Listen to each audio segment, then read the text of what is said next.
Hello and welcome to AmassGames. My name is Simon and today I'm bringing you the game The Coldest Night. Now hopefully you've checked out that preview video, the trailer, the unboxing. I had a great introduction and actually mentioned to you that yesterday was the coldest night. So it has been around 6 months since obviously the summer that I'm keen to bring to you the game The Coldest Night. So this is going to be a how to set up, play and review for this game by Indie Boards and Cards. It's a 1 to 4 player game, and I'm going to set this game up as a 1 player game, but you'll see as well how to set it up 2 to 4. I'll leave these tokens in here. They're going to come in useful later, but right now they're not that necessary. So I'll leave this off to one side. Please hit the subscribe button if you haven't obviously submitted and subscribed yet. And also, if you haven't already, hit the like button. Please do. Let me know that you're enjoying this content. And check out the description, check out that comments so you get to see actually what's going on. So every person can take one of these player aids. So there's actually only 4 in the deck. So you're going to give one person one each flipped over. If there's 2 of you, obviously if it's just you playing solo, you can obviously put the rest in the box. If not, you can share them between yourselves. So these are going to go back in the box. I'll leave those kind of out of shot. Aside from that, you're going to have some starting cards. You're going to have some newspapers. You're going to have a match. And you're going to have some logs. Now, the logs go to the left-hand side. You're going to be taking from the right-hand side, as you'll see, things burn down. But let me tell you a bit about the theme. So the sky goes white as the blizzard rolls in. Luckily, you managed to find shelter in an abandoned lodge before the storm overtook you. However, night is falling and the cold is coming quick. The lodge is dilapidated and full of the remnants of someone else's life. But you'll need all the kindling you can find to keep the fire going, or else you won't survive till sunrise. I think I will move this box out of the way for the time being. So, these are the things that initially we're burning. So burning is placed down to stay alive. We've got our reference sheets, which we won't really need, but obviously there's very handy to look into. You have some Frostbite cards, and you can have these fire dwindles. These are basically key moments whereby, thematically, we're having to deal with certain events. So, in this deck, there are numerous cards, and in a solo game, you're taking out any cards that say the word if inside of them. So I've already got these out to one side. So these can go back in the box. Otherwise, you'll shuffle them in with all those other cards. So you're going to take all of your main kindling deck, all these cool things, or tragic things to be honest, that are going to get burnt. And normally you can put 15, 15, and 20 cards. But in a solo game, it's going to be 8. So 1, 2, 3, 4, 5, 6, 7, 8. Going to go again. 1, 2, 3, 4, 5, 6, 7, 8. And then you're going to have 13 cards remaining. But in a solo game, you're going to move 14 cards. 1, 2, 3, 4, 5, 6, 7, 8, 9, 10, 11, 12, 13, 14. Right, so normally you're playing with all the cards, but in a solo game, you're playing with fewer cards. A bit like Pandemic, you're going to load the deck. That goes on top of that one, that goes on top of that one, that fire dwindles at the bottom. So that's the end of basically that night. That's going to be your Kindle deck. You're then going to draw 3 cards. Whoever is playing, you're drawing 3 cards. We're going to reveal them, and right now we have a fire pit going on, and this fire is generating 7 heat. So now you're going to look through your cards. Now, I highly recommend you order them based on ash value, that's this number over here, as opposed to the heat value, and some cards can have effects down the bottom. They're special effects, they can be boons, or they can be negative effects. These are negative because they're red, positive or boons are in black text. So with a power of 7 heat, it means I can play an ash value up to the value of 7. So right now I can play any of them. So let me do that and then I'll move on to the rest of the game talking to you about these Frostbite cards. So that's something else that when it naturally occurs, I'm going to do a bit of a playthrough for you. You'll see what happens. So I can play set one of these cards. Now these are negative things. Basically I'm removing the card of the highest value. Well, 3 is over to the side and it's a conveyor belt to have these cards go out. So I'm going to choose to play out this card here. And I'm going to leave this box nice and in shot, just so you can kind of see it. Cool. So that is going to be going away. So I'm placing down 1 card. Now, then what happens is I've done this phase whereby I'm choosing to place something out. I'm feeding the fire with a card. Now I'm doing the cleanup phase. The fire dies down. That moves away. These cards move across. You check for Frostbite. As long as there's at least 3 cards here, whatever it is you've chucked in there, you're just doing enough to not basically stay still and get frostbitten. So right now, you're then going to draw another kindling card. So again, ash value, I put the lowest ones to the left-hand side. I now have a value of 6, it's a bit lower, and I can play any card out. These are all negative things, so I'm going to do something. Remove an additional card from one to the right. Well, that's going to bring it down to 1. This game can be very quick. remove the card with the highest value, and that's also the highest heat card. I think because it's high ash, I'm going to play this one down because it's worth a 2 and I'm losing a 2. So that is where the starting cards goes, but actually it's not going to be that. It's going to be the one with the highest value. So the logs go out of the game. And then back to 3 cards. I'm not down to 2. You'll see me draw 2 in a minute. I'll get down to 2. I draw a card, and now we have a heat of 5. So again, I can place things. I'm not going to play these negative cards. Card the highest value. Yes, I'll play this one for the time being because they're all kind of, this is going to go anyway, which is the 2. Remove the card with the highest heat value from the fire. So instead of the rightmost card, well, luckily it doesn't matter. So that's going to go down because the ash is 3 and the total in there is 5. So it's less than or equal to, or equal than or higher, it's going to be an issue, but equal to or lower, it's fine. So that goes down, I draw a card. Again, I have a 3 here. We have a heat of 4. I think I want to play this card down. I don't want to burn anything else. Yeah, so placing down this card. Maximum card you can hand that you're burning are 4 cards. That's your limit. No hand limit. So here we go. I've played out another card. I've now got the heat up to 6. Now draw a card. And again, I've got some bad cards here. Up to 6. Burn an additional card. This is going to get nasty. We're going to take some Frostbite. So I'm going to place this down. Burn an additional card. I'm losing 3. That goes down. And now we check for Frostbite because we always check for Frostbite, but when you have only 2 cards, it's very clear. You shuffle and draw one of these cards. And this one says numbing fingers. Your boons do not trigger. That's for having those nice abilities down here. Now, if I can get the fire to equal 6, which I'm extremely lucky to get actually, then it's going to be okay. So now at beginning phase, Frostbite removal.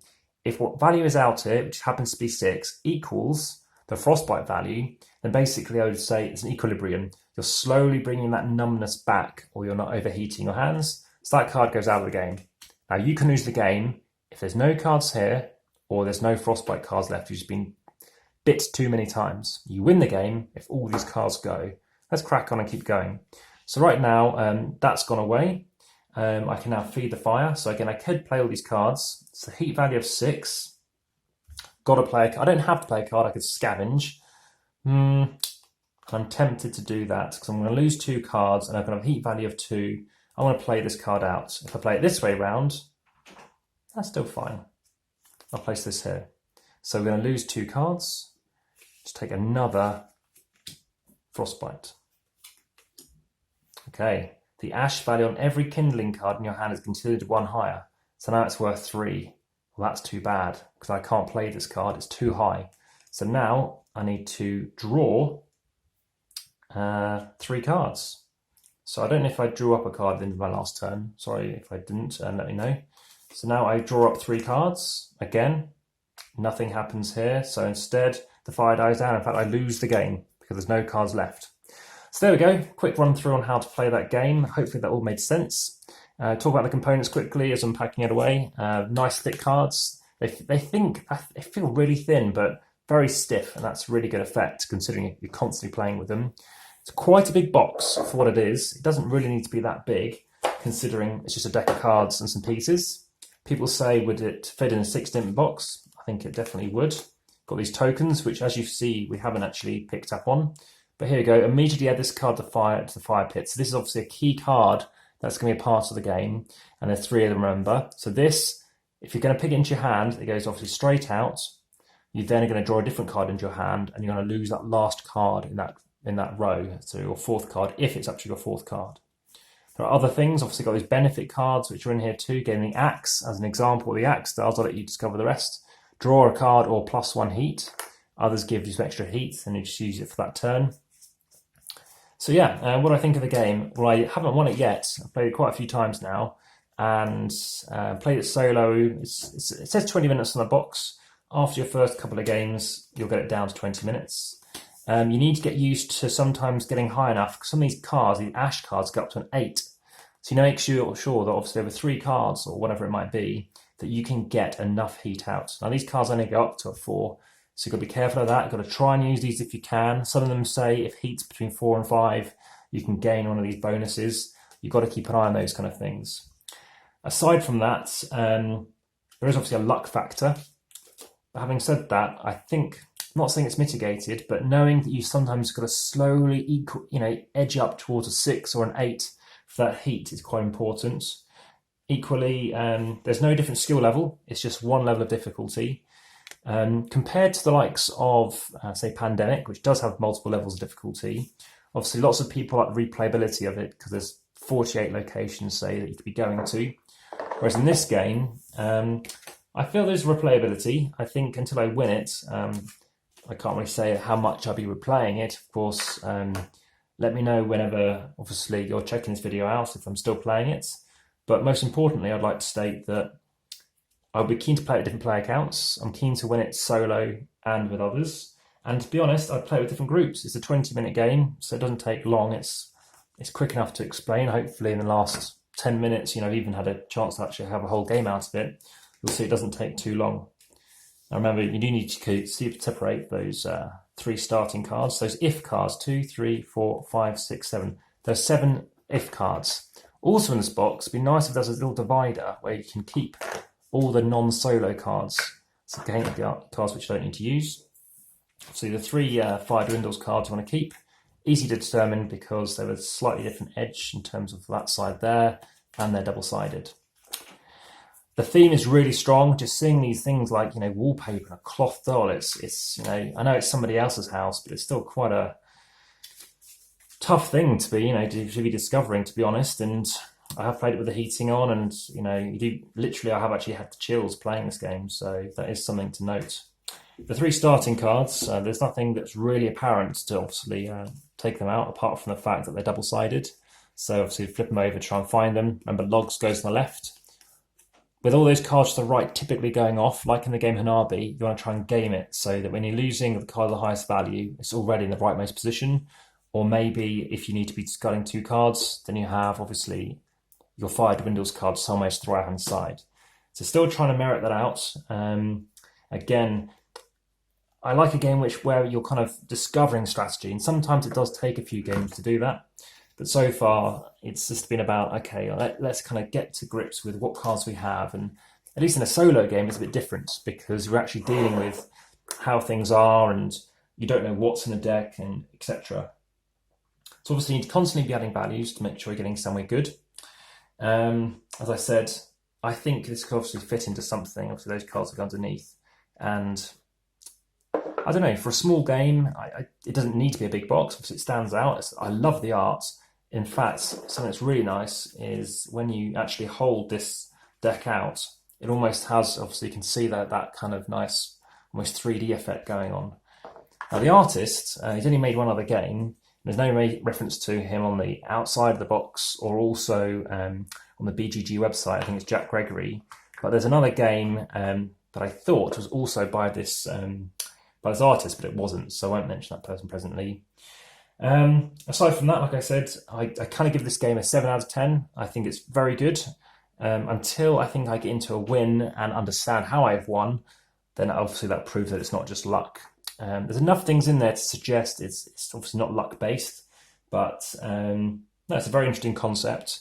And yeah, I'm hoping that there is some strategy in there, but I'm keen to see what you think of it. And based on the strategic things I've kind of mentioned and suggestions, if you've played it or if you haven't, other things that seem to stem out.